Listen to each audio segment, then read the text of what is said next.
In this video, we're going to look at the equivalence classes for the congruency mod in relationship. But to get started, I want to look at a very basic example from lower level mathematics, where you have been taught how to do mod in arithmetic. In previous math courses, you have been taught such things as that 5 plus 4 is congruent to 3 mod 6, and you've been taught 5 times 4 is congruent to 2 mod 6. And this one is true because 9 is congruent to 3 mod 6, and this is true because 20 is congruent to 2 mod 6. But the question is, what are we really doing when we're doing this kind of arithmetic?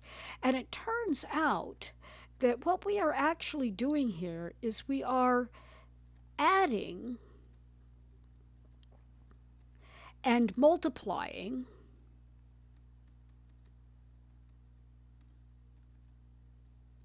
equivalence classes for the congruency mod 6 relation in these particular examples.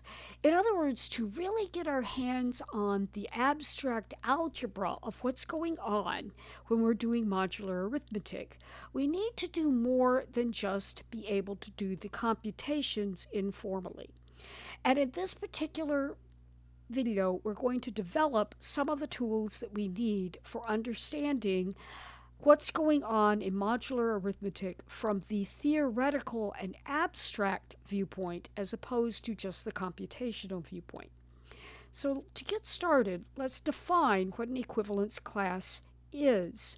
So I'm going to let n be a fixed positive, let's make my handwriting clearer.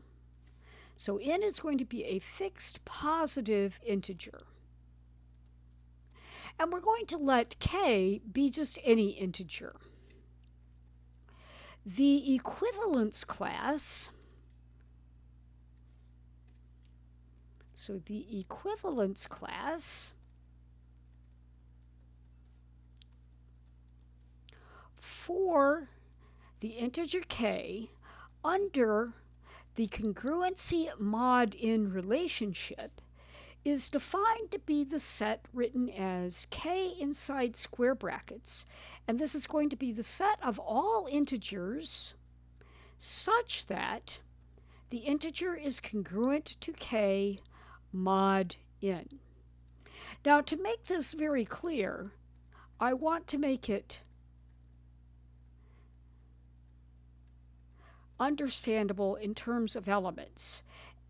An integer a belongs to the equivalence class for k if and only if a is congruent to k mod n, and that's going to be true if and only if a can be written as q times n plus k for some q inside the world of integers.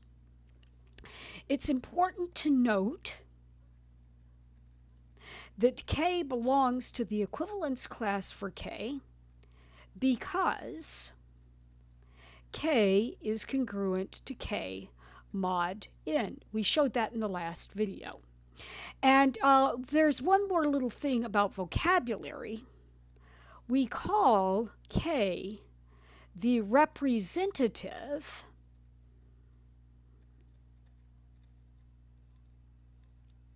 of the equivalence class containing k.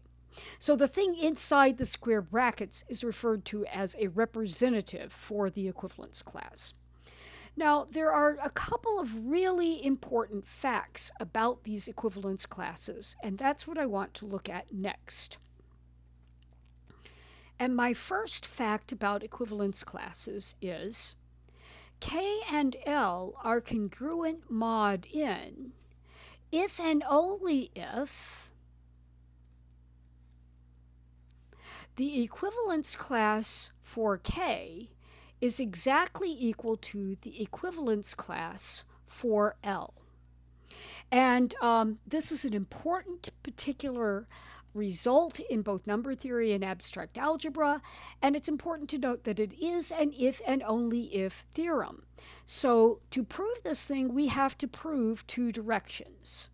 So the proof of the forward direction, we are going to start out assuming that K and L are equal mod n. Now, what I want to do is I want to notice, so what this says is that n divides k minus L.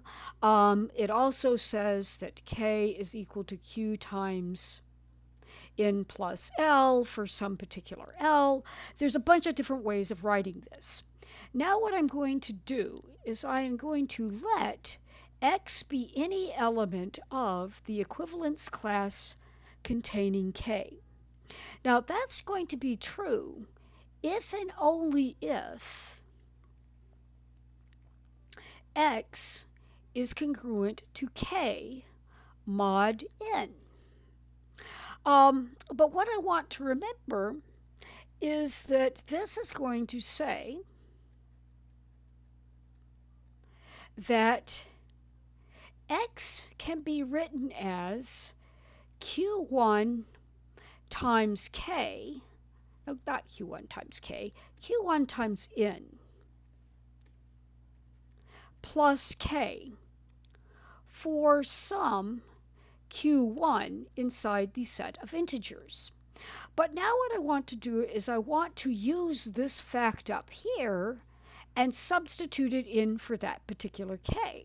So this is true if and only if x can be written as q1 times n plus k, and k is qn plus L. And now what I'm going to redo is I'm going to rewrite this as x is equal to q1 plus q times n plus L, and this is for some q1 inside the integers, but it's important to realize this is an integer itself, and so this statement here is true if and only if x belong, well, first of all, x is congruent to L mod n, and that means x is an element of the equivalence class containing L. And so what I've got here is x belongs to the equivalence class containing L if and only if x belongs to the equivalence class containing L. So x belongs to the equivalence class containing k if and only if it belongs to the equivalence class containing L. But this is the same thing as saying that the two equivalence classes are exactly the same set, and that completes the proof of the forward direction of fact 1. Now we have to look at the proof of the backwards direction. We are going to suppose that the two sets are actually equal to each other. Now, what that means is that since k is known to belong to this set, and this set is equal to the equivalence class containing L, we know that k is inside the equivalence class containing L, and that's enough to show that's enough to say that k is actually congruent to L mod n by the definition of the equivalence class containing k. And that completes the proof of the backwards direction of our fact 1. So fact 1 is now proved. In other words, we do now have k is congruent to L mod n if and only if they have the same equivalence classes, modulo n. We have a second fact that is also important. So fact 2. And fact 2 says that if the two equivalence classes are not the same, then the two equivalence classes are actually disjoint.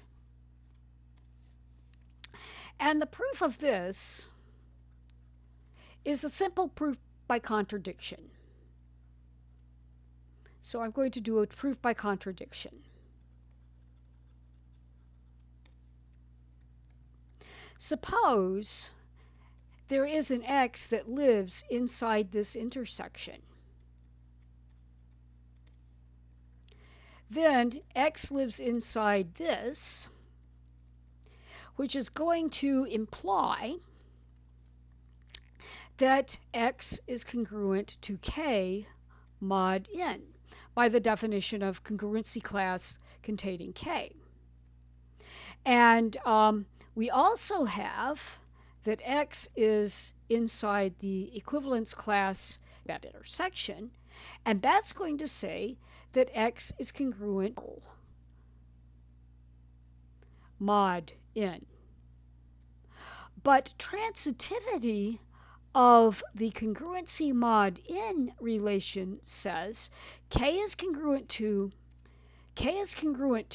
x, and x is congruent to L, so k is congruent to L mod n, and that would say that they have the same equivalence classes by our first fact, but we've assumed that the two equivalence classes are not the same, so this is our contradiction, and hence, if the two equivalence classes are not equal, then they must in fact be disjoint. And that ends this video.